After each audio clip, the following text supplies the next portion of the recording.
Hello YouTube family, it's K-Star. I am here to do a maintenance update video.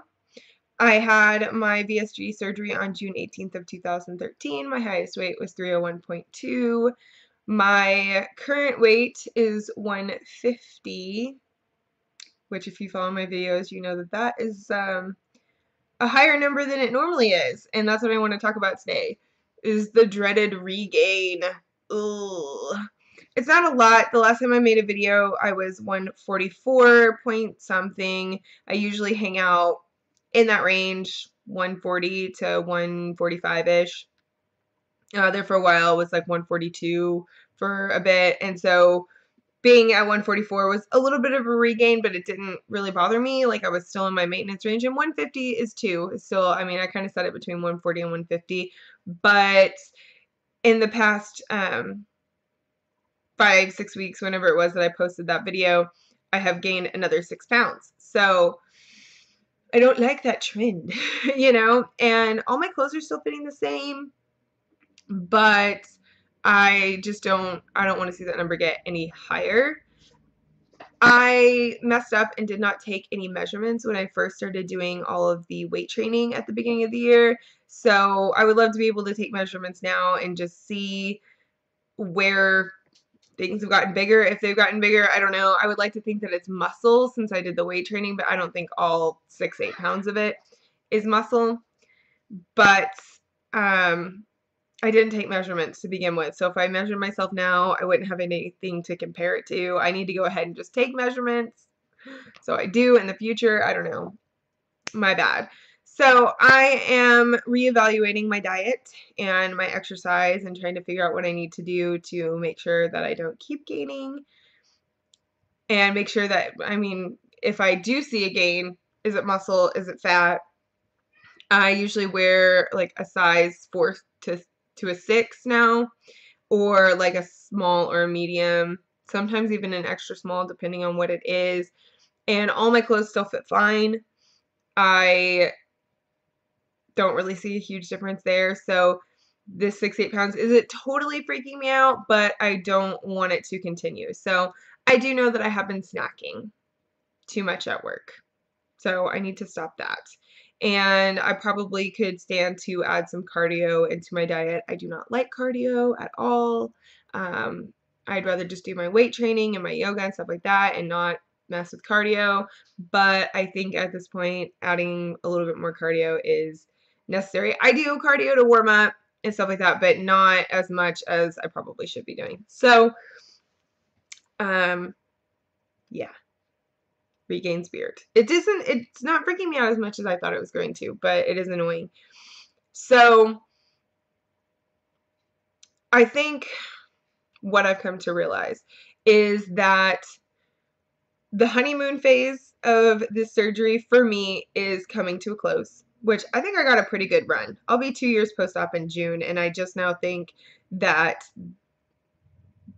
the honeymoon phase is over with it, because it was, I don't want to say it was easy. It wasn't easy. I've done a lot of hard work. I have changed everything about the way that I eat and everything about my exercise routine compared to how I was pre-surgery. I don't do anything the same way. So I'm not saying that it was easy, but it was easier than it is right now. Right now, I'm like, okay, I'm not really doing anything different other than maybe snacking a little bit more, and the weight loss has stopped, which is good because I don't really want to lose. I mean, weighing 144, 142 at 5'10", I'm not trying to lose any more weight, just trying to maintain that. And maintenance has been trickier than the weight loss phase, for sure. I'm really having to evaluate things a little more closely and be conscious of what I eat. And I think I started eating like a naturally skinny person. And I'll explain that. Naturally thin people don't have to be as concerned about what they eat when it comes to weight gain. Now, I'm not talking about being healthy. I'm not talking about being fit, because we all know that you can be a naturally thin person and not necessarily be healthy or fit. You're just thin naturally. And I think I was like, oh, I've lost like 160 pounds. I'm at a good weight. Yeah, I can have this snack. I can have this treat or whatever. And I started letting myself have snacks and treats a little too often, and I am now suffering the consequences of that. So I need to get it back into my head that no, you're still a weight loss surgery patient. You're still not a naturally thin person. You still need to eat this way in order to maintain what you've achieved, because I did not achieve that eating that way. So how am I supposed to maintain it by eating that way? So I just had to remind myself where I started and how far I've come and how I got there. So no more chips and popcorn out of the vending machine at work, and no more frozen yogurt runs. Yeah, I totally got hooked on that frozen yogurt shit. It's not so overly sweet that it makes me dump or makes me feel like shit. I can eat a small amount of it and be okay, and I really wish I didn't know that. So no more frozen yogurt. No more chips. Less chips. No chips. Chips are my downfall, you guys. I love chips. Sun chips, they're the jam. So yeah, I ate popcorn throughout my whole journey, and it didn't really seem to bother me, but lately, like, chips and pretzels and stuff like that have crept back into my diet, and that's not good. I know that shit is how I gain my weight. I know it is. So I still don't like potato chips. Did any of you guys like not be able to stomach potato chips or like greasy? If I do like corn chips, like regular tortilla chips, they're okay, but like Fritos, oh God, I don't know. They're just so greasy, and like regular potato chips are so greasy. It just makes my stomach feel awful. Like, ugh, potato chips are not good, man. They really mess me up. And rice. Rice is another thing. I cannot handle it anymore at all. It hurts when I eat rice. It is not fun. Anyway, random tangent about rice and potato chips. I just wonder, what's a food that you guys just absolutely, like, being pretty far out, you can eat pretty much a little bit of anything that you want. What is something that you guys just cannot stomach anymore? For me, it's potato chips, rice, and milkshakes. Milkshakes, I know that's bad. That's so bad. But every once in a while I'll think like, I can have this small milkshake, and I throw up every single time. I probably had like 3 of them since surgery, and every single time I throw them up. I don't know if I've become lactose intolerant. I can still eat cheese. I can still eat yogurt. I don't drink animal milk. I've never liked it. But milkshakes, real milkshakes, not frozen yogurt, which I know still has dairy in it, but for whatever reason, milkshakes make me vomit so bad. Maybe it's just way too much sugar. I don't know. Sugar, I really don't feel good. I should not be messing around with sugar. I know what it does to me. It's not a good thing. So anyway, what's your absolute no-no food that you know you're going to get sick on every fucking time you eat it? Me, anything greasy, anything overly sugary. Blech. I rent it. That's what we say. Since I'm not going to lie to you guys. I still throw up sometimes. If I eat something that I know I really shouldn't, I will still puke.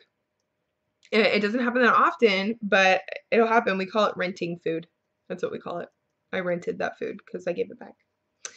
That's gross. Anyway, so yeah, regain, not fun, but not the end of the world. Just got to reevaluate what you're doing and remember what you had to do to lose the weight.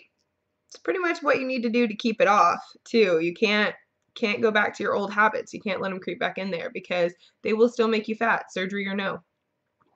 For sure. So that's what's going on weight-wise. Personally, my life is pretty freaking awesome right now. Things are going really, really well for just me in general. Not to brag, but I'm really happy about it. So the little things, I got some extensions. My hair is being weird right now because I had it up in a ponytail at the gym and then in the shower after the gym. But yeah, I got me some little extensions so that I can feel like I have some hair, because we all know how thin our hair gets after surgery. So that's cool. My friend put them in for me. She was doing a class, and she put in some little purple and blonde extensions for me, so that's cool. I really like them. They're the tape-ins, so you can't even feel them. They feel really nice and light, so I'm enjoying that. I changed my color up again a little bit. I'm kind of messing with it, not really sure exactly what I want to do, but that's the fun of being a hairstylist, yeah. And business at the salon is getting better. I changed salons at the beginning of the year. Some of you might remember that, but yeah, I moved to a salon closer to my house, and it was a little bit slow at first, but it's starting to pick up. It is tax season, summer's around the corner, so business-wise, things are looking up, which makes me really happy. There were a few months there where things were very meager and it was a little stressful, but that's getting better. Really happy about that. I have to do my taxes and I have to pay this year because it's my first year of self-employment, which sucks, but I know better for next year. Hopefully I won't, I'm going to pay quarterly this year so I don't get hammered all at one time and I don't have to pay penalties. Things they don't tell you when you go into business for yourself. Ooh, so scary. But yeah, anyway, so salon is good. I'm doing good, and I'm actually about to move again. You guys, I've been in my house for not quite a year and a half, and I love my little house, but I am moving. I am moving in with my boyfriend, and we're moving into his place. So I have to say goodbye to my cute little house and move into a different cute little house with my favorite people in it. So yeah, I'm moving in with him and his daughter, and I'm really excited. It's a big step for both of us, for all of us, for all three of us. It's a really big step, but it's very exciting, and we're all very happy about it. So I'll be moving at some point this year. It's kind of up in the air. The issue is she's allergic to my cats, and I do not want to get rid of my cats, so my boyfriend is super amazing and is building them their own little cat shack out on his property. So my cats will kind of have their own space. She just can't be in the same house with them. She's really, really allergic to them. And I know there's things that you can do that help allergies or whatever, but I just can't. She's really allergic, and I just can't put her through that. And I don't want to get rid of my cats. So he's going to build them their own little cat shack, and they're going to have their own little space, and she won't have to share space with them, and everybody can be happy. So I'm really excited about all of that. I know that sounds insane. Like, I get the most crazy cat lady points for that. But here's the deal. When I adopted these cats, I took on responsibility for their lives, and I really disagree with it when people get rid of their animals for a lot of reasons. I know people make a lot of excuses for them and they feel like they're justified, but you wouldn't do that for a child. I mean, I don't know. For a lot of people it's not the same as it is for me, but these are my cats. They're definitely my cats. They are very needy and they love me and I love them and they make me happy. And if there's a way for me to keep them, then I'm going to do what I can to keep them in my life because you know, I took on the responsibility of their lives when I adopted them, so I don't feel like I should get rid of them just because it's suddenly inconvenient for me. So, keeping the cats, keeping the boyfriend, keeping the kid, we're all going to make it work. So, that's very exciting, and as soon as we can get that little structure built for them, I can start moving again. We all know how much I love moving. I like to be in new places and I want to be out there with my little family, but God, I hate moving. You know what's funny as shit though, you guys?